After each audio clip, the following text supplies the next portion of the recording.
올여름 실전 배치돼 화제를 모았던 우리 해군의 최신 잠수함인 장보고3 배치원 도산 안창호함. 배수량 3,000톤으로 국산 잠수함으로는 역대 최대 크기를 자랑하는 이 잠수함은 크기만 한 게 아니라 자망 능력도 우수한데요.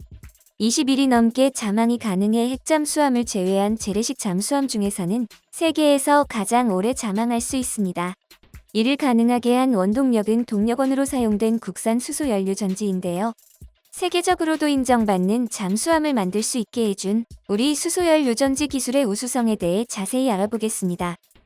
도산 안창호함은 우리 잠수함 최초로 잠수함 발사 탄도 미사일을 장착하고 발사할 수 있어 전술적으로 의미가 큰데요. 수면 위의 모습을 드러내지 않고도 원거리에서 적 주요 시설을 타격할 수 있다는 건 전투에서 엄청난 메리트로 작용하기 때문입니다. 이러한 장점을 극대화하기 위해서는 수면의 모습을 드러내지 않는 건 물론 소음 등으로 적에게 위치가 노출되지 않도록 하는 우수한 자막 능력이 필수적인데요. 핵잠수함 보유 여부가 해군 전략평가에 있어 매우 중요한 것도 이론상 원자로의 핵연료 교환 주기인 6년에서 14년 동안 승무원들을 위한 물자를 보급해야 하는 경우를 제외하면 계속 자망이 가능하기 때문입니다. 반면 디젤 기관으로 움직이는 재래식 잠수함은 산소가 공급되지 않는 수중에 들어가면 디젤 엔진을 가동할 수 없어 충전해둔 축전지를 써야 하는데요. 이 축전지를 충전하기 위해 수시로 스노클을 수면 위로 꺼내 이를 통해 공급된 산소로 디젤 엔진을 돌려야 합니다. 당연히 이때 수면 위에 드러난 스노클이나 엔진 기동 등으로 인한 소음 때문에 적에게 발각될 위험성이 있는데요. 그래서 잠수함 운용 시 이 스노클링 횟수를 어떻게 하면 줄일 수 있냐가 나라를 막론하고 해군의 주요 과제 중 하나였습니다. 그래서 나온 대안이 원자력으로 돌아가는 핵추진 잠수함, 즉 핵잠수함과 외부 산소 공급 없이도 발전이 가능한 공기 불필요 추진 시스템입니다. 이중 핵잠수함은 관련 기술력 부족이나 핵 확산 방지 등 정치적 이유, 안전성 문제 등으로 사용할 수 없거나 사용하기를 꺼리는 국가들이 많아 AIP는 기존 재래식 잠수함 개선의 주요 수단으로 부상하게 되었지요. AIP의 핵심은 산소가 공급되지 않는 잠암 상태에서 발전에 사용되는 2차 전지의 성능을 어떻게 개선하느냐인데요. 그 방법으로 일찍이 등장한 것이 바로 수소. 그것도 무려 이미 2차 대전 때 독일에서 수소를 활용해 잠수함을 가동하게 하는 이른바 발터기관이라는 AIP가 개발되었는데요. 그러나 이 AIP는 너무 독해서 사람 목숨을 끝장내는 건 물론 금속도 부식시키는 과산화수소를 산소와 수소로 분리하고 연소시켜 작동해야 했기에 안전성이 워낙 떨어져 실전에서는 사용되지 못했습니다.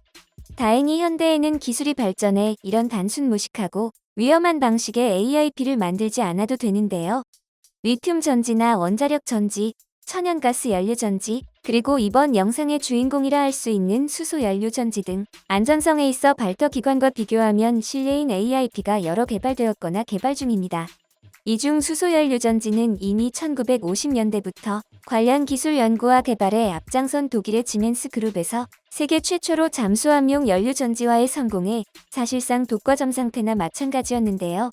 그 지멘스에 이어 세계에서 두 번째로 수소 연료 전지를 잠수함용 연료 전지로 만드는데 성공한 곳이 바로 우리 대한민국 업체입니다.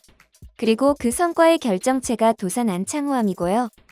세계에서 두 번째로 수소 연료 전지의 잠수함용 연료 전지화에 성공한 업체는 우리나라의 범한산업. 잠수함에 들어가는 공기 압축기 등 군수용 압축기와 잠수함용 AIP 주변 장치 등을 공급하던 이 업체는 자연스럽게 AIP의 핵심인 연료 전지에도 관심을 가지게 되어 2015년 GS 칼텍스의 연료전지 사업 부문을 양수해 연료전지 사업에 진출했습니다.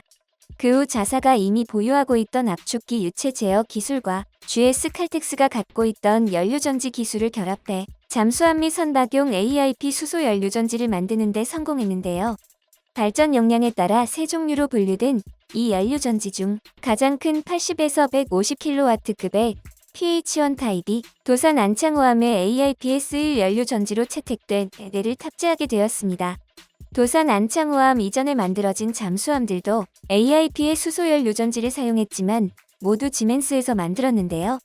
범한산업의 수소연료 전지 탑재로 도산 안창호함은 국내 최초 SLBM 무장 잠수함이라는 것 외에도 최초로 연료체계 국산화에 성공한 잠수함이라는 의의도 갖게 되었습니다. 그렇다면 이러한 수소연료전지 탑재가 잠수함 운용에 있어 어떻게 긍정적으로 작용하게 되는 걸까요?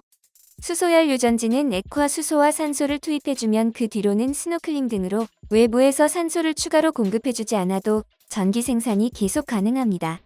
이렇게 만들어진 전기는 잠수함을 추진하는 데 쓰거나 배터리를 충전하는 데 쓸 수 있는데요. 뿐만 아니라 이론상 발전 과정에서 물도 만들 수 있어 관련 연구가 추가적으로 이뤄진다면 차후 외부 물자 보급 없이도 물을 자급할 수도 있습니다. 이처럼 액화 수소와 산소만 충분하다면 잠항 상태를 계속 유지할 수 있어 연료 전지에 쓸 액화 수소와 산소 등을 보급할 때만 수면 위로 올라오면 되는데요. 도산 안창호함의 최대 잠항 기록이 20일이 넘는 건 이 보급 주기에 따른 거라고 보면 됩니다. 이 밖에 경제적인 면에서도 기존의 지멘스에서 수입해야 했던 연료 전지를 국산으로 대체해 동급 잠수함 기준으로만 수천억 원의 수입 대체 효과가 발생하는데요. 이전 세대인 214급 잠수함 9척의 수소연료전지 교체 시 3천억 원 이상의 수입 대체 효과가 발생하게 돼 신구형 잠수함 총합조 단위의 수입 대체 효과를 기대할 수 있습니다. 이와 같이 도산 안창호함 연료전지 탑재 등으로 수소에너지 분야에서 세계적인 수준의 경쟁력을 갖추게 된 범한산업의 수소연료전지 사업부는 물적 분할을 통해 현재 범한퓨얼셀이 되었는데요. 지멘스와 더불어 세계에서 유의한 잠수함용 연료전지 기술은 물론 선박용 연료전지에서도 두각을 나타내 현재 전 세계 총 4개인 선박용 연료전지 시스템 컨소시엄 중 2개에 참여하고 있습니다. 전 세계 관련 업계 기업 중 해당 분야 컨소시엄에 2개 이상 참여 중인 업체가 범한퓨얼셀이 유일한 것만 봐도 업계에서의 위상이 어떤지 짐작할 수 있는데요. 2050년이 되면 전 세계 선박 중 무탄소 선박이 79.5%를 차지하게 된다는 전망이 있다는 걸 고려하면 차후 선박 연료전지 시장을 선점할 가능성도 매우 크다 할 수 있습니다. 실제로 범한퓨얼셀은 작년에 고체 산업용 연료전지 국책 사업을 수주해 2025년까지 선박에 적용시키는 것을 목표로 개발을 진행 중이지요. 탄소 중립과 이를 실현하기 위한 대체 에너지 개발이 세계 경제의 화두가 되면서 국내의 많은 기업이 수소연료전지 시장에 진출하거나 관련 기술 개발에 공을 들이고 있는데요. 두산퓨얼셀은 작년 9월 440kW 수소연료전지 4대를 중국에 수출함으로써 국내 최초로 수소연료전지 해외 수출에 성공했습니다. 광둥성 포산시 난하이에 설치돼 해당 지역 아파트와 건물 등에 전기와 냉난 방용열을 공급하는 데 쓰이는 해당 연료전지는 전형적인 발전용 수소연료전지인데요. 2030년 전 세계 발전용 연료전지 시장 규모가 최대 25.4GW까지 커질 것으로 예상된다는 것을 생각하면 의미 있는 성과라고 할 수 있습니다. 뒤이어 올해에도 두산퓨얼셀은 중국 칭하이성 시닝시에 440kW 수소연료전지 11대를 수출했는데요.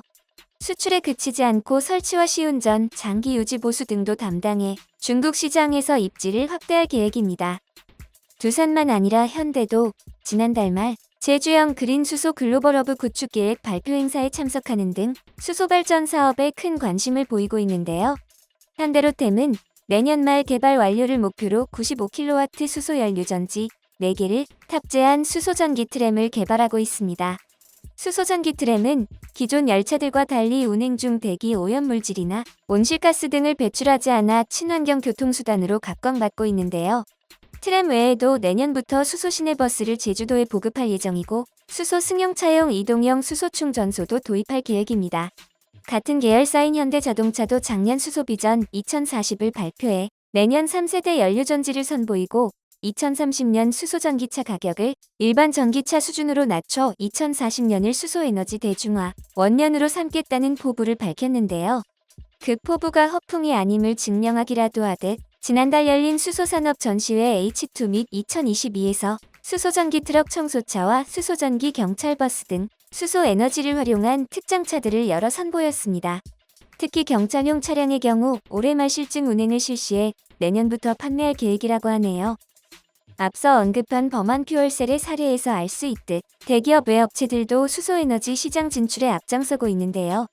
수소연료전지 전문 업체인 S퓨얼셀은 최근 국내 업체 최초로 5kW급 건물용 연료전지 유럽 CE 인증을 획득해 유럽 시장 진출에 청신호가 켜졌습니다.